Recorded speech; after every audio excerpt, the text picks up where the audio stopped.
Video साहेबांना भेटले, त्यात तुम्ही काय तक्रार मांडली? आपलं नाव काय? किशोर माडी, काकडी बुद्रुक ग्रामपंचायत सदस्य. हं. विषय असा आहे साहेब, आमच्या गावात जे विहिरी मंजूर झालेले आहे, जे लाभार्थी आहे, त्यात एकही गरजू नसताना कोणत्या योजनेतून विहिरी मंजूर झालेल्या आहे? एमआरजेस मंजूर झालेले आहे. त्या ज्यांच्या विहिरीत ऑलरेडी पहिले विहिरी आहे त्यांच्या विहिरी मंजूर करण्यात आले. कोणत्याही प्रकारची ग्रामसभा न होता एकदम बोगस प्रकारची ग्रामसभा कागदावर झालेली आहे नुसती. हं. आणि आम्ही आता पंचायत समितीमध्ये आले होते, 2-3 वेळेस याच्या अगोदर अर्ज केलेले होते, पण त्याला आम्हाला कोणत्याही प्रतिसाद न मिळता आम्ही आज परत तिथे बीडीओ साहेबांना निवेदन देण्यासाठी आज आले होतो. तुम्ही सर्व ग्रामस्थ आलेले आहे. नेमकं या मागे म्हणजे तुम्हाला काय वाटतं की यामागे सरपंच, ग्रामसेवक या ग्रामपंचायत सदस्य यामागे कोण कोण असू शकतं बुवा? यामध्ये सरपंच, त्यांचा पुतण्या PPO. पीपीओ हे सगळं त्यांचं कारस्थान आहे.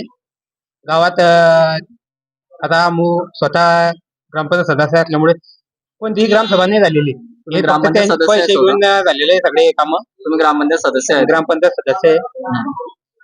या आधी बी जे गावात कोणतेही कामं आले त्यांनी आम्हाला कोणत्याच गोष्टीत विश्वासात न घेता सगळ्या पुऱ्या गावाचे कामं तसे चालू आहे. म्हणजे ग्रामसेवक आणि सरपंच. हो, ग्रामसेवक सुद्धा आता ग्रामसेवक 2 ऑक्टोबरला आमच्या गावात सुद्धा नव्हते हं. आणि त्यांनी डायरेक्ट ठराव दिलेला आहे.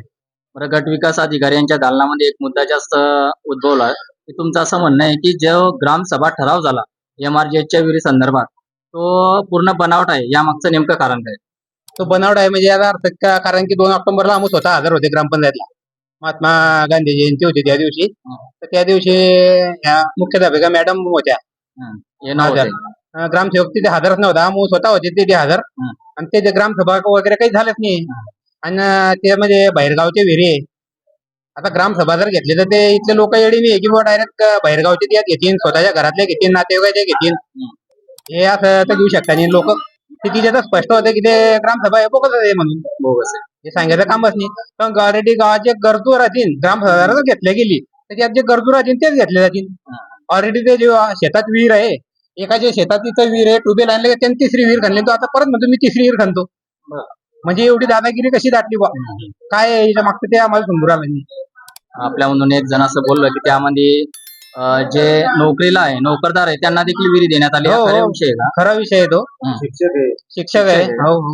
विषय आहे. आणि जी ग्रामसभा घेण्यात आली त्यावर सरपंच यांची जी सही आहे ती मराठीत आहे आणि ग्रामसभेवर सही जी आहे ती इंग्लिश मधून आहे. यामध्ये काही तफावत आहे का?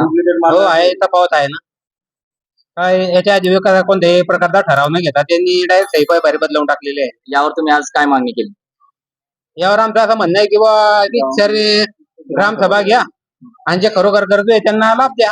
म्हणजे जो आता ग्रामसभा जी दाखवण्यात आली ती कॅन्सल करण्यात यावी, रद्द करण्यात कॅन्सल यावी. करण्यात यावी आणि आणि जे- चौकशी करून ते योग्य ते कारवाई करण्यात यावी.